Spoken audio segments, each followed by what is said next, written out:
So, have you tried sending a package from India to the US recently? If you have, you probably ran into a pretty big wall. We're going to break down exactly why India Post and a whole lot of other countries have suddenly slammed the brakes on their postal services to the United States. Right, let's get straight to the big question. Why can't you send that care package, that gift for Diwali, or even that small e-commerce order to the US anymore? I mean, this is a question that's affecting literally millions of people, from families just trying to stay connected to small business owners trying to make a living. And make no mistake, this isn't just some minor delay. The Washington Post really hit the nail on the head, calling it a global postal blockade. That phrase alone should tell you just how massive and widespread this whole thing is. Okay, so let's dig into that idea of a blockade, because the very first thing you need to know is that this isn't just an India problem. Not at all. India is actually one of many countries caught up in this. I mean, just look at this list. We're talking about huge economies here. Germany, France, the UK, Canada, Japan, the list just keeps going. All of them, all at once, stopped their postal shipments to the US. And that, right there, is your first big clue, that the problem isn't coming from India Post. It's coming from a sudden, major change on the US side. So, what on earth happened? What was this big change? Well, believe it or not, it all comes down to a single new rule. A rule change that has basically thrown the entire international shipping world into absolute chaos. Let's break it down. Okay, so for years, there was something called the de minimis rule. It was simple. Any package you sent to the US that was valued under $800 was completely duty-free. It just sailed right through customs, no problem. But a new US executive order came in and just completely erased that rule. Now, every single parcel, I don't care if it's worth $500 or just $5, is now subject to US customs duties. And this all happened incredibly fast. I mean, look at the timeline. The US issues the order on July 30th. Less than a month later, you see European postal services start to pull out.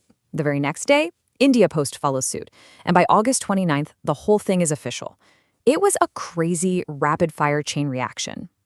The result of this lightning-fast change? Well, it created this massive ripple effect of confusion and, frankly, logistical paralysis. Postal services around the world were suddenly facing an impossible situation. And here's the absolute core of the problem. The new rule says that the U.S. customs duty has to be collected when the package is sent.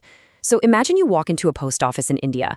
They're now somehow supposed to figure out and collect a U.S. tax from you right there. But how? There's no system for that. And even if they could collect it, how are they supposed to get that money over to U.S. customs? The process is completely undefined. So it's not that these postal services won't comply. It's that they literally can't. And this logistical nightmare has a very, very real human cost. Just think about it. Students in the U.S. waiting for affordable medicines or textbooks from home. Families who can't send gifts for huge festivals like Diwali or Rakhi. You know, these aren't just boxes with stuff in them. For so many people, these are vital connections to their family and culture, and those connections have been cut. And it's an absolutely devastating blow for small businesses.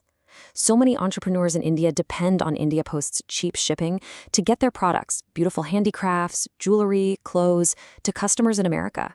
What's the alternative? Private couriers like DHL or FedEx, which can be 2, 3, even 4 times more expensive.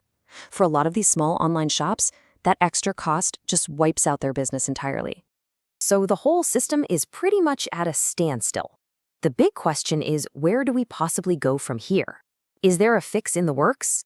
Let's take a look at what might happen next. Well, the good news is that work is being done behind the scenes. There are diplomatic talks happening right now to try and get some clarity on how this new system is even supposed to work.